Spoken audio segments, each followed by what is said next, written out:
Bonjour tout le monde, bienvenue, j'espère que vous allez bien. Je vous partage une nouvelle recette gourmande pour le goûter. Alors pour cela, j'aurai avoir besoin de 2 œufs. Avec les 2 œufs, soit vous utilisez les zestes d'orange ou bien la vanille selon le choix.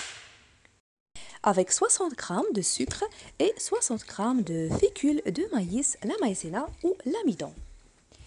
Et 250 g de beurre à température ambiante. Bien sûr, la farine de blé tamisée de bonne qualité. Je commence par râper l'orange.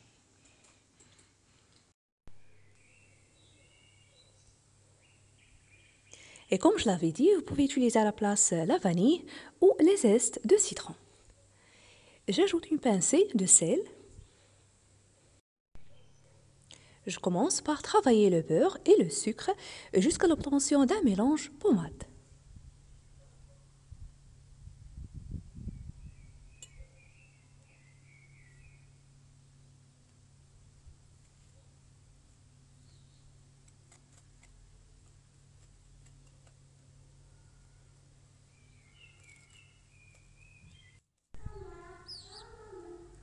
Ensuite, j'ajoute les 2 œufs avec l'amidon, la fécule de maïs ou la maïzena en continuant de mélanger. Ce gâteau est vraiment un vrai délice, très facile à réaliser comme vous allez voir. Il ne contient pas ni les levures chimiques ni de l'huile végétale. Il est très parfait pour le goûter avec une tasse de thé ou du café. Maintenant, je rajoute la farine petit à petit jusqu'à ce que je ramasse la pâte. Donc, je ne vais pas la pétrir, je vais seulement la ramasser. Comme vous allez voir.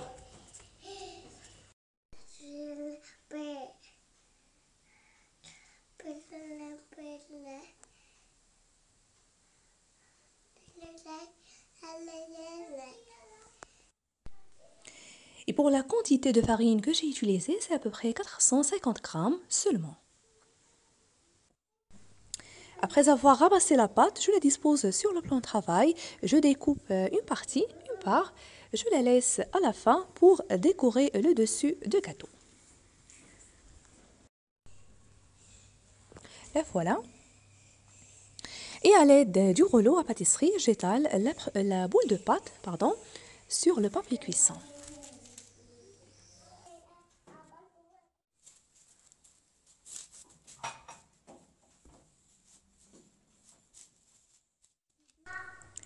Et pour l'épaisseur de pâte, pas trop fin et en même temps pas trop épais, à peu près 3 à 4 mm. Alors pour la cuisson, soit vous utilisez la plaque qui va au four ou bien des moules à tarte ou de tartelettes, selon le choix.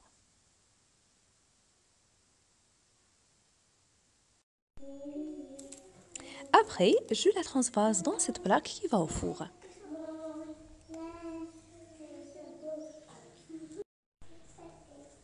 Avec le couteau, je découpe les extrémités puis je les ramasse avec la boule de pâte que j'ai gardée à l'avance.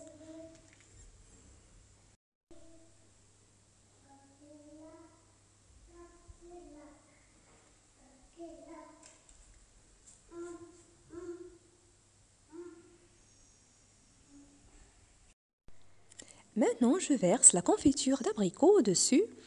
Vous pouvez bien sûr utiliser n'importe quelle confiture de votre choix. Vous pouvez aussi utiliser à la place le chocolat fondu, le chocolat à tartiner, selon ce que vous souhaitez.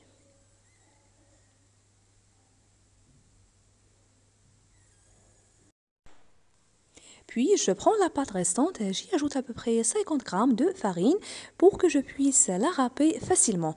Vous, si vous ne voulez pas ajouter la farine, vous pouvez tout simplement la garder au congélateur pendant la préparation.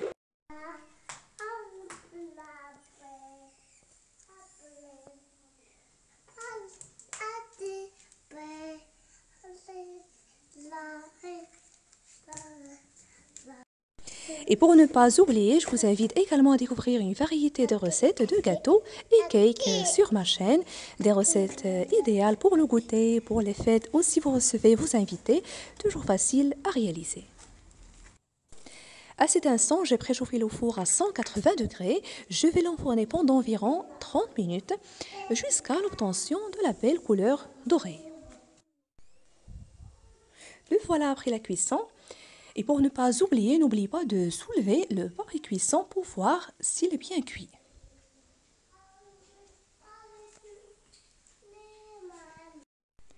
Et encore chaud, découpez le gâteau sous forme carrée, triangle, rectangulaire ou des losanges, selon ce que vous aimez.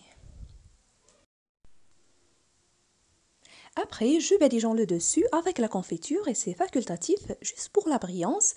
Alors j'espère que la recette d'aujourd'hui vous a plu. Si c'est le cas, n'oubliez pas le pouce bleu, le partage et de me laisser vos commentaires. Et si vous êtes nouveau à regarder ma vidéo, bienvenue sur ma chaîne et n'hésitez pas à vous abonner sans oublier d'activer la cloche. Je vous remercie de suivre la vidéo. Prenez soin de vous et je vous retrouve prochainement.